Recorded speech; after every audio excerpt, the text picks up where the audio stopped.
مشورہ وہ نہیں کرتا جو اپنے آپ کو فنٹر سمجھتا ہے. وہ کہتا ہے میں نے ہر پہلو سے غور کر لیا ہے. بھائی ہو سکتا ہے بہت سے پہلو آپ کے سامنے ہو ہی نہیں. عین ممکن ہے جب آپ مشورہ لو تو کچھ ایسے پہلو سامنے آ جائیں جن کی طرف آپ کا دماغ گیا ہی نہیں تھا. ہمارے نبی صلی اللہ علیہ وسلم نے صلح حدیبیہ کے موقع پر جب مشرکین مکہ سے ایگریمنٹ کیا, مشرکین نے کہا آپ اب احرام کی حالت میں آ چکے تھے, آپ اس سال عمرہ نہیں کر سکتے. اب شریعت میں حکم ہے کہ احرام کو کھول کے سر مڈوایا جائے, سر منڈائیں گے تو احرام کھلے گا.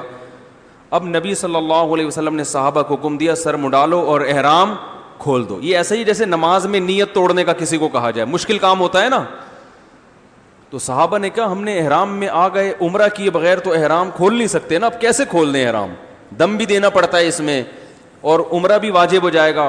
تو ایک عبادت کو ادھورا چھوڑ کے ہم کیسے احرام کھول دیں, سر منڈا کے ابھی عمرہ کیا نہیں ہے اور احرام میں آ کے ہم کیسے احرام کھول دیں, کیونکہ پہلے زندگی میں کبھی ان کے ساتھ ایسا ہوا نہیں تھا. اور کھولے بھی مشرکین کے کہنے پر, کافروں کے کہنے پر,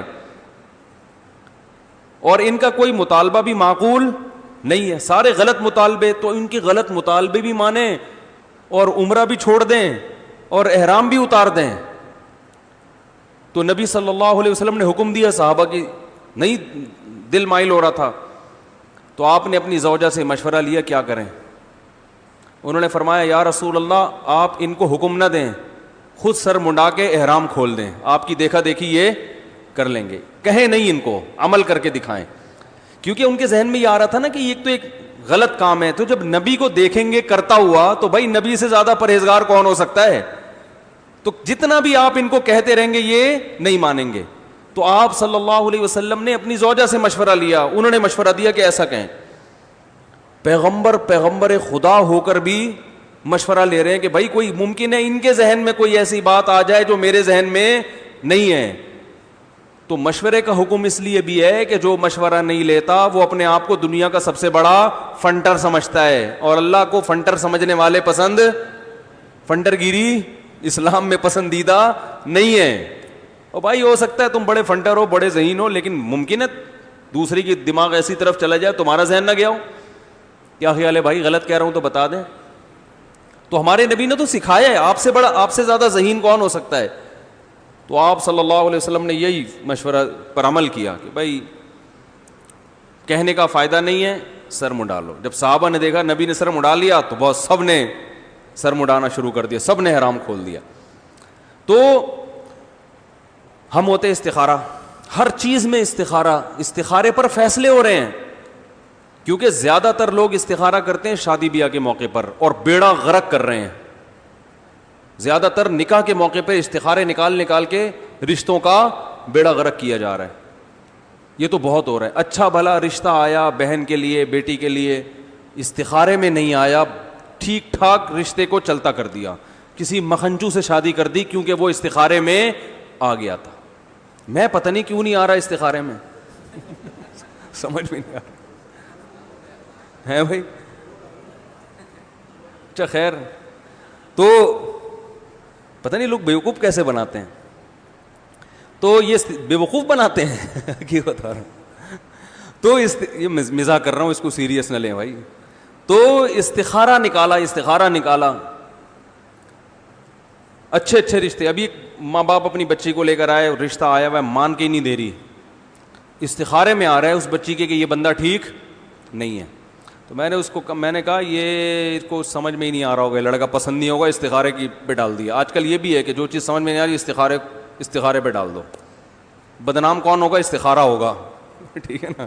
بدنام کون ہوگا, وہ ہوگا انہوں نے بول, اس میں نہیں آیا. تو مسلمان گراؤنڈ ریئلٹی کو دیکھ کے فیصلہ کرتا ہے, استخاروں کی بیس پہ فیصلہ نہیں کرتا. استخارہ کرتا ہے اللہ سے مدد مانگنے کے لیے کہ بھائی اللہ ہم نے پورے اسباب اختیار کر لیے. فیصلہ کرنا تو ہمارے اسباب سے ہوتا کچھ نہیں ہے, ہمارے اسباب سے ہوتا کچھ نہیں ہے. ہم نے تو سب کچھ کر لیا, اب مدد کون کرے گا, تو اس کے لیے استخارہ کیا جاتا ہے کہ اصل فیصلہ تو تیرا ہے. ہو سکتا ہے میں صحیح سوچ رہا ہوں لیکن وہ غلط ہو, اور جس کو میں غلط سمجھ رہا ہوں ہو سکتا ہے وہ صحیح ہو. تو بس تو کہیں میں نے تو جو کرنا تھا کر لیا, اب تو وہ کرا جو تیرے علم میں بہتر ہو, کرانا وہی تو نے, ٹھیک ہے نا, میرے فیصلوں پہ نہ جانا. تو ہمارے نبی نے غزوہ خندق میں مشورہ لیا صحابہ سے. تو اور دوسرا مشورے کا اصول یہ ہے کہ مشورہ اس سے لیا جائے جو اس فیلڈ میں ماہر ہو. سمجھ میں آ رہی ہے بات؟ جنگ لڑنی ہے, مشورہ حکیم سے لے رہے ہیں. مشورہ کس سے؟ وہ غزوہ خندق میں آپ صلی اللہ علیہ وسلم نے جنگ میں قبائل کی جنگ کو روکنا تھا نا, دفاع کرنا تھا. تو یہ نہیں کہ عرب کے جتنے حکیم ہیں, ایران کے جتنے حکیم ہیں, سب کو بلا لیا ہو, ایسا نہیں ہے. جنگی ماہرین کو بلایا. اور آپ صلی اللہ علیہ وسلم نے خاص طور پر وہ یہ جنگ ایران میں ہوا کرتی تھی کہ چاروں طرف سے قبائل, تو سلمان فارسی سے مشورہ لیا کہ عرب تو اس جنگ کے عادی ہے ہی نہیں, آپ بتاؤ کیسے یعنی اس موقع پر ہم کیسے ڈیفنس کریں. تو سلمان فارسی رضی اللہ تعالیٰ عنہ نے مشورہ دیا کہ یا رسول اللہ, ہمارے ہاں ایران میں فارس میں ایسی جنگیں ہوتی ہیں تو ہم خندقیں کھودتے ہیں. تو ان کے مشورے پر عمل کیا گیا پھر.